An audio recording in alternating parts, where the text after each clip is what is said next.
Right, listen. Yeah, yes, I'm getting round to it. Look, animation takes a while, okay?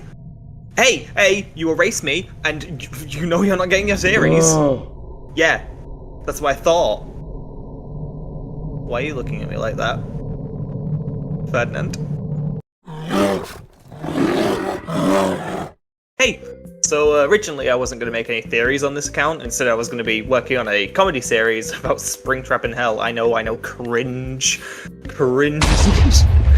I've made a rough pilot for a college project, but I wanted to reanimate it before I publicly release it, since it turned out more like an animated storyboard more than an animation. I did it! But after reading some books, these ones to be specific, I noticed something strange, and I have a little theory. Also, before we get into it, I wanted to say something. If the audio is terrible, since my college year just ended, I don't have access to a good recording space. I also haven't ever really sat down and recorded myself alone before, so this might get a little bit awkward for me. So, but if you stick around, I don't know, I'll show you more of like the Youth Troop's funny bear. And that's if he doesn't break my bones again. Also, this theory isn't 100% original. I originally saw the idea of a rye toast video, and it just planted a seed in my brain, and I think I found some really condemning evidence for it.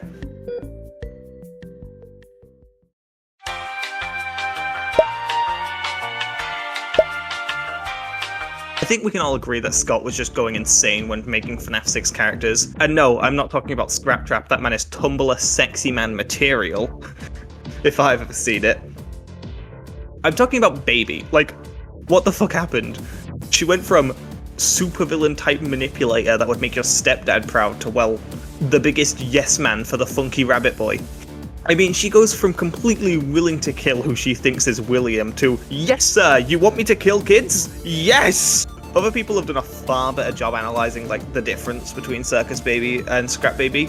This video by NotRealName, NotAtAll, is an incredible video, link in description. If I remember. I probably won't. But it's a great video, go watch it. But to sum up, CircusBaby seems to not realise that she is Elizabeth, even going as far to use like Elizabeth in ways to manipulate who she thinks is William. We need you so that we can hide. Isn't this why you came here? To be with me again? I don't understand. You have to let me inside the room. Whereas Scrapbaby completely acts differently, fully obeying William at this point, just trying to make him proud, which...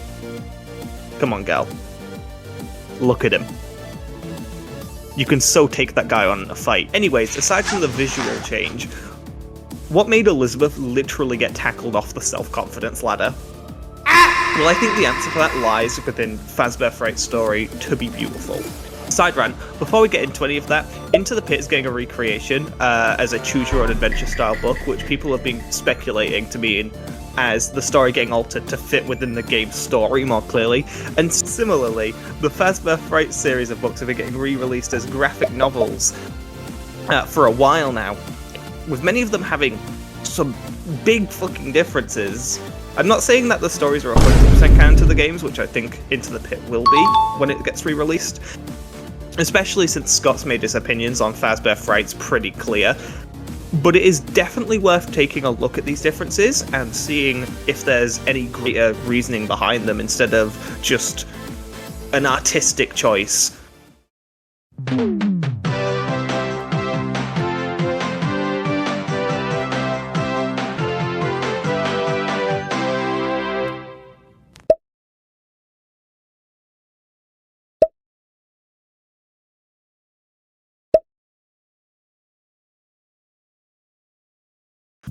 To Be Beautiful is a story about a girl named Sarah who is seriously concerned about how she looks. She has major body hatred problems. When asked what she would wish for, if she could wish for anything at all, she chooses to have like major body changing surgeries and junk, and it's really sad. She wishes overall she was more like the popular girls in her school, and after a failed attempt to dye her hair blonde, she finds Eleanor, a character with a very similar appearance to CircusBaby. This is backed up in the character encyclopedia where it states like, Eleanor looks like CircusBaby, and the internet goes crazy over anytime you mention it. Please don't sue me. And after taking Eleanor home, Eleanor offers Sarah a wish, which she asks to be beautiful. As a result, Eleanor gives Sarah a heart-shaped pendant which she must never take off. And day by day as Sarah wakes up, she finds herself to be a little bit more beautiful and happy with herself. As Eleanor fixes any imperfections Sarah sees in herself. And as the book goes on, though eventually the pendant inevitably breaks and Sarah collapses to the ground with her new friends mocking her. Which, you know, odd reaction. Your friend's like crumbling into Metal Gears and you go, ha, loser. Anyway, as she's decomposing into a pile of robotic limbs and trash, she finds her way home, where she finds her own body parts in trash as she's dying on the ground, and she also finds Eleanor. It was me, Barry. I made them draw Lola Bunny with fewer sexual features so that you wouldn't be horny. Who puts on the pendant herself, transforming into how Sarah used to look, and steals her identity. Now, after all that, I'm sure you're like, okay, cool, but what does that mean? Why did you bring up that story in relation to CircusBaby, you fucking weirdo? Well, I believe Sarah... No, hold out. I've got some reasonings for this. I need you to not kill me here. But I believe Sarah is a parallel to Elizabeth, and Eleanor to be a parallel to Baby. Now, Eleanor's, like, easy enough to, you know, look at her. It's Giraffe Baby. There's no other way to say it. That's just straight up Giraffe Baby. But what correlation does Sarah have? And I've found out quite a bit. To begin with, throughout the book, Sarah refers to herself as a Mrs. Mix and Match doll. And this might be a bit of a stretch, but if you Google Mix and Match dolls, the results are these wide-based dolls that I think resemble Baby a lot. And this is also another, like, pretty loose thread, but in the fourth closet, Elizabeth has a very similar reaction to seeing Baby for the first time, as Sarah does with Eleanor. She was gleaming bright, beautiful, standing over me. She had happy red cheeks and a lovely red dress. I stood in awe of this creature my father loved, this daughter he made for himself. I wanted so badly to be her. Why would someone get rid of such a beautiful, perfect object? Well, whoever would do that. If they don't want you, I do. Finally, this is probably what you think of when you think of Sarah. But she actually got a massive redesign for the graphic novels.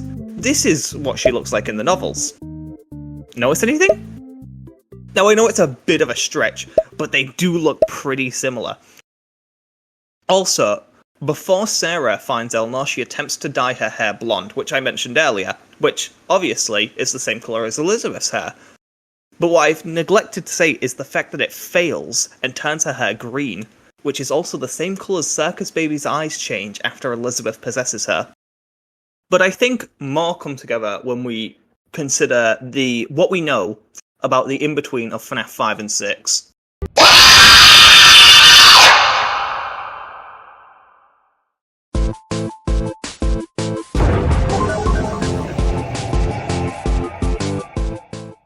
So we know that after escaping Sister Location and realising their new stunning good looks had an expiration date, that the ENNARD gang kicked out Elizabeth from the group. We know that she had to return back to Sister Location to rebuild herself. Seriously though, how are we getting in? There's no way we could just force our way in. It seems to me like the only way in is the front door. And correct me if I'm wrong, you got sacked, and Bonnie and I don't exactly look like we'd be clocking in for a night shift. Likely out of her old body and other parts from the location there, which is why she has this sudden giant claw, likely being the one that grabbed Elizabeth, as well as lights from the circus control room, and then a couple of years later she'd end up in an alleyway. That's it. That's all we know. But if we start comparing it to Sarah's story, a lot of pieces start to fall together. For example, both characters we know end up achieving their fantasy. For Liz, it's getting out of the godforsaken bunker, and for Sarah, it's becoming more beautiful. Before both of them start falling apart into heaps of trash, having to make their way home as sentient piles of scrap where they find a version of CIRCUSbaby and their own corpse. Hey, Future Keegan here. I completely forgot to mention that in the story B7-2 we learn how ghosts in this franchise operate, and basically before a ghost finds its body it becomes a wandering spirit not knowing how they die, and in the case of the story, not knowing that they were dead. But after finding their body, they regain all of their lost memories, making it easier for them to move on. However, in regards to Elizabeth, this would completely explain her personality shift. If she finds her own dead body, it would explain how she becomes a completely different character moving forward. It's always confused me why at the end of the story, Eleanor steals Sarah's identity, and at the end becoming her, like literally becoming her, when it finally clicked. If Elizabeth returns to the bunker to find her own body, not only would that explain her behaviour, going from manipulative independent villain to submissive henchman, because now she has her memories. She remembers what happened to her last time she didn't do what she was told. Baby literally becomes Elizabeth. So to sum that up, Sarah finds her own body the same way Elizabeth finds her own body, and then CIRCUSbaby literally turns into Elizabeth, the same way how Eleanor steals Sarah's identity. It would explain the character change, it would explain why this story is just so randomly thrown in there.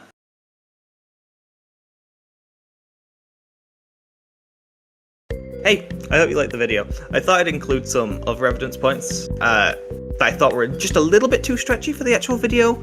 Firstly, I thought there were some similarities between how the ENNARD gang talked to Baby before ejecting her and the way Sarah's friends react to Sarah literally decomposing in front of them. Both of them were like very mocking in nature, especially with how serious of tone the ENNARD gang seemed to have before that, and the other being a point from Duel processes theory, that being that the gas in sister location is likely a form of nitrogen gas, which is also used in food preservation, which means William was likely trying to preserve her body to begin with. Now, I don't know if this theory is correct, and I don't know if I'm having a bit of a reach with it, but I was confident enough to make this video. Who knows, I might be completely stupid. Okay, that's all I got for now. I gotta go back and work with the animation unless Ferdinand does anything drastic. And MatPat, if you decide to watch this, only 7 parts? Are you serious, man? Come on, you could have at least done 8. JK, I love you, man. And Oof Troop. When's part 3 coming? Please, I'm desperate. I need this thing. I've been waiting. I need it. Please.